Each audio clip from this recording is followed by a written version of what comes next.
नमस्कार. जयशंकर माहेश्वरी यूट्यूब चॅनेलवरती तुमचे सर्वांचे सहर्ष स्वागत. आपला आजचा विषय आहे छत्रपती शिवाजी महाराज यांच्याविषयी सुंदर मराठी चारोळी. तुम्ही जर चॅनेलवरती नवीन असाल तर प्लीज चॅनेलला लाईक आणि सबस्क्राईब अवश्य करा. चला तर मुलांनो, आपला आजचा विषय आहे छत्रपती शिवाजी महाराज यांच्याविषयी सुंदर मराठी चारोळी, ज्या तुम्ही छत्रपती शिवाजी महाराज यांच्या भाषणामध्ये किंवा निबंधामध्ये वापर करू शकता. 1 नंबर, इतिहासाच्या पानावर रयतेच्या मनावर.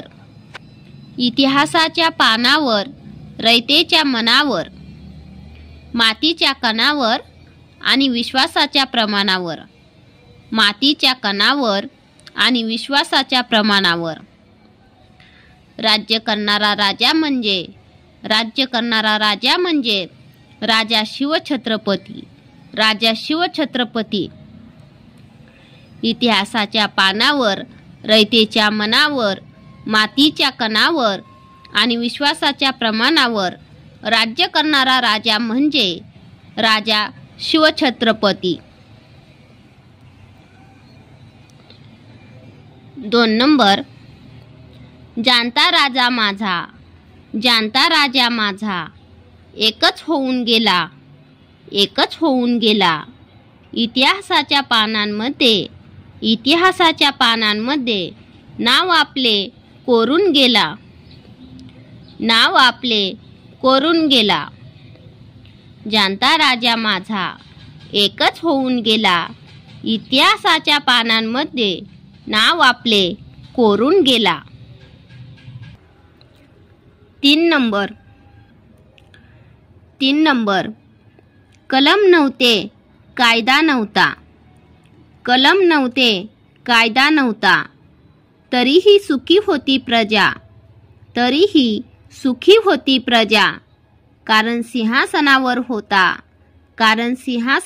होता माझा छत्रपती शिवाजी राजा, माझा छत्रपती शिवाजी राजा. कलम नव्हते कायदा नव्हता, तरीही सुखी होती प्रजा, कारण सिंहासनावर होता माझा छत्रपती शिवाजी राजा. 4 नंबर, प्रजेला ज्यांनी समजले मायबाप, प्रजेला ज्यांनी समजले मायबाप, शत्रूचा झाला थर काप, शत्रूचा झाला थर काप. स्त्रीला दिला मातेचा सन्मान, स्त्रीला दिला मातेचा सन्मान. छत्रपती शिवरायांचा, छत्रपती शिवरायांचा आहे आम्हाला अभिमान, आहे आम्हाला अभिमान. प्रजेला ज्यांनी समजले मायबाप, शत्रूचा झाला थर काप, स्त्रीला दिला मातेचा सन्मान. छत्रपती शिवरायांचा आहे आम्हाला अभिमान, आहे आम्हाला अभिमान. 5 नंबर, विजेसारखी तलवार चालवून गेला, विजेसारखी तलवार चालवून गेला. निधड्या छातीने हिंदुस्तान हादरवून गेला, निधड्या छातीने हिंदुस्तान हादरवून गेला. मुठभर मावळ्यांना घेऊन हजारो सैतानांशी लढून गेला, हजारो सैतानांशी लढून गेला. विजेसारखी तलवार चालवून गेला, निधड्या छातीने हिंदुस्तान हादरवून गेला. मुठभर मावळ्यांना घेऊन हजारो सैतानांशी लढून गेला. धन्यवाद. चला तर मुलांनो, तुम्हाला माझा आजचा व्हिडिओ कसा वाटला ते तुम्ही कमेंट्समध्ये नक्की कळवा व माझ्या चॅनेलला लाईक आणि सबस्क्राईब अवश्य करा व शेजारील बेल आयकॉनवरती क्लिक करा, म्हणजे तुम्हाला माझ्या नवीन व्हिडिओचे नोटिफिकेशन मिळत राहील. थँक्यू. भेटूयात नवीन व्हिडिओमध्ये.